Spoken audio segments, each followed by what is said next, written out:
کچھ گفتگو کر دیں تاکہ لوگوں کا ذہن صاف ہو جائے۔ مولانا طارق جمیل صاحب کی شخصیت الحمدللہ ایسی ہے کہ جو ان پہ فتوے لگا رہے ہیں وہ خود ہی کفر کے فتوے لگانے والے خود ہی اپنی مارکیٹ ویلیو خراب کر رہے ہیں، ٹھیک ہے نا، بلا وجہ وہ ایسی ایک بحث شروع کر دی ہے جس کا نہ سر نہ پیر۔ بھائی اگر انہوں نے عمران خان کی تعریف کی ہے تو آپ بول دو غلط تعریف کی ہے۔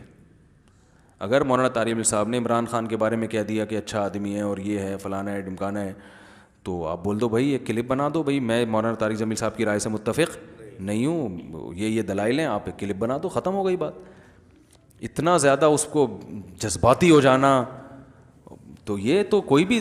سمجھدار آدمی اس جذباتی پن کو قبول نہیں کرے گا، تو یہ طریقہ ہی ٹھیک نہیں ہے۔ مولانا طارق جمیل صاحب نے کوئی مولانا فضل الرحمان کی مخالفت تھوڑی کی ہے کہ عمران خان ایک نمبر ہے اور مولانا فضل الرحمان 2 نمبر ہے، ایسا تھوڑی کہا ہے انہوں نے، صحیح ہے نا۔ تو یہ عجیب، اتنا بھی کسی کو رائٹ نہیں دو گے بولنے کا، تو بھائی یہ تو گھٹن والا ماحول ہے ہمارے یہاں۔ تو اس میں اتنا زیادہ جب آپ جذباتی سیاست میں آ کے بنتے ہیں تو اس سے میرے بھائی مجمع ٹوٹے گا، مجمع ٹوٹے گا، امت دھڑوں میں تقسیم ہوگی، اور عین ممکن ہے کل جن سیاسی لیڈروں کی وجہ سے آپ اتنے زیادہ جذباتی ہو رہے ہو، کل وہی کمپرومائز کر لیں تو آپ کے پاس پھر کمپرومائز کا راستہ نہیں ہوگا۔ یہ ایسا ہوتا رہے، مشرف یوں ہے، مشرف فلانا ہے، مشرف چور ہے، مشرف ڈکٹیٹر ہے، لیکن قوم کے وسیع تر مفاد میں سلو کی گئی، اور وہ سلو ممکن ہے صحیح ہو، وہ کہتے ہیں بھائی ٹھیک ہے جیسا بھی ہے، لیکن ابھی ہمیں اس سے جوڑ میں کیا ہے، بھلائی ہے، کیا خیال ہے؟ تو کہتے ہیں نا کسی سے دشمنی کرو اتنی کہ بعد میں دوستی کا بھی آپشن رہے، دوستی کرو تو اتنی کہ دشمنی بھی نبھا سکو، پھر اس دوستی میں سارے اپنے راز اس کو دے دیے، اب دشمنی کر رہے ہو تو وہ راز فاش کر رہے بیٹھ گئے۔ میرے اپنے استاذ ہیں 2 بڑے مشہور استاد، میں نام نہیں لوں گا، دونوں سے بڑی عقیدت ہے مجھے، دونوں سے جب ملتا ہوں میں دل چاہتا ہے جھک کے ان کے ہاتھ چوم لوں، وہ چومنے نہیں دیتے ہاتھ، ان کی طرف سے پابندی ہے، ورنہ چوم لیتا، اور دل باغ باغ ہو جاتا ہے محبت سے، لیکن ایک کٹر JUI کے ہیں اور عمران خان کے بہت خلاف ہیں، اور دوسرے کٹر عمران خان کے ہیں، JUI کے شدید خلاف ہیں۔ تو میں یہی کہتا ہوں بھاڑ میں جائے ان کا اختلاف، میں اپنے تعلقات کیوں خراب کروں بھائی؟ تو میں دونوں سے ملتا ہوں، اور ان کو بھی، جن کو پتا ہے کہ وہ ان کو بھی میرے بارے میں پتا ہے کہ یہ کدھر کو زیادہ لڑکاؤ ہے اس کا، تو وہ بھی کچھ نہیں کہتے۔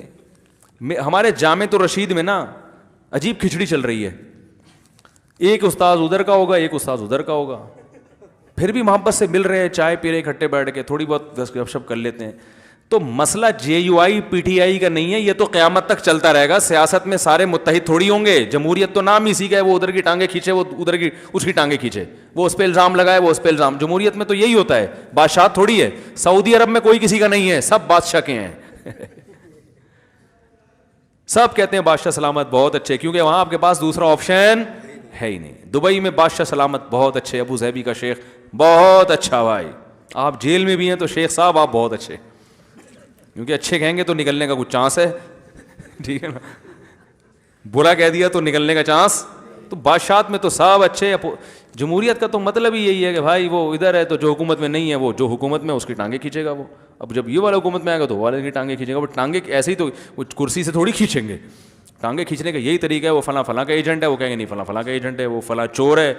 فلاں یہ ہے، تو یہ چلے گا مارکیٹ میں۔ تو ہم اپنے تعلقات کیوں خراب کریں؟ ہم پاگل ہیں؟ لیکن بتانے کا بڑا مقصد یہ ہے کہ بھائی ان بڑوں کی آپس میں اختلاف کی وجہ سے آپس میں نفرتیں پیدا مت کرو۔ ایک گھر میں لڑائی ہو رہی ہے، یہ مولانا JUI کا ہے، یہ PTI کا، دونوں پھڈے بازی میں لڑ رہے ہیں آپ، اور چھوڑو یار، سیاسی لوگوں کو اتنا لفٹ کرانے کی ضرورت۔ عمران خان نے تقریر اچھی کی، بہت، میں کہتا ہوں بہت مزیدار، مزہ آ گیا بھائی، ہمیں مزہ آ گیا، ہم نے بیان کر دیا، بہت مزہ آیا یار، کیونکہ آج تک کسی نے اس طرح کی تقریر کی نہیں ہے۔ اب مزہ آ گیا تو ہم تو بولیں گے نا مزہ آیا ہم کو، اب اتنا بھی منہ پہ ٹیپ لگا کے بیٹھو گے کہ نہیں کیوں بولا، مولانا فضل الرحمان کر دیں گے تو ہم اور بھی بولیں گے اب تو اور زیادہ مزہ آ گیا، کہ ہماری کمپنی کے آدمی ہیں، اب تو وہ مولوی ہیں، ایک آدمی پہ مولویت کا لیبل نہیں لگا، وہ کر رہا ہے تو مزہ آ رہا ہے۔ جب مولانا فضل الرحمان جب جنرل اسمبلی میں کشمیر کا ایشو اٹھائیں گے اقوام متحدہ کی، اور جب وہ وزیر اعظم بنیں گے، اور جب وہ جنرل اسمبلی میں کشمیر کا ایشو اٹھائیں گے اور توہین رسالت کا، پھر تو ہٹو بچہ ہو جائے گا بھائی، پھر تو ہم ایسی تقریر کریں گے کہ آپ بھول جاؤ گے۔ کیا خیال ہے؟ تو اب یہ ہے کہ اعتدال بہت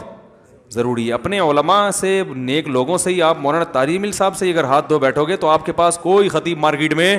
اتنا مؤثر نہیں ہے, ٹھیک ہے نا, جس کو سب سنتے ہوں. یا تو پھر مارکیٹ میں ہول سیل کے حساب سے بہت سارے خطیب پڑے ہوتے, تو اس میں مولانا طارق مل صاحب کو آپ نے نکال دیا, تو پھر کون ہے بھائی؟ کوئی ویسے مارکیٹ میں ہول سیل کے حساب سے تھوڑی خطیب, خطیب بہت ہیں لیکن ایسا فیمس کہ جو ہر طبقے میں لوگ اس کو سن رہے ہوں اور دین پر آ رہے ہوں اور پوری دنیا میں ان کی قدر ہو رہی ہو. آسٹریلیا, کینیڈا نے 10 سال ان کے بیانات سنے کینیڈین گورنمنٹ کے لوگوں نے, پھر جا کے ان کو پرمیشن دیا ہے.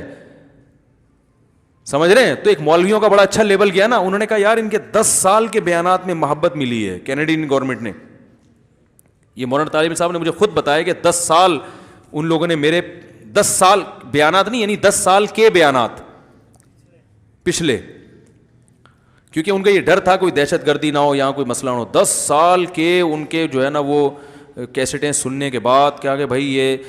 یعنی کوئی یعنی دہشت گردی کا کوئی جذباتیت کوئی ایسا نہیں, ہمارے امن کے لیے کوئی خطرہ نہیں ہے. تو اس سے ایک اسلام کے بارے میں بڑا اچھا میسج بھی تو چلا گیا نا کینیڈا کی گورنمنٹ کے پاس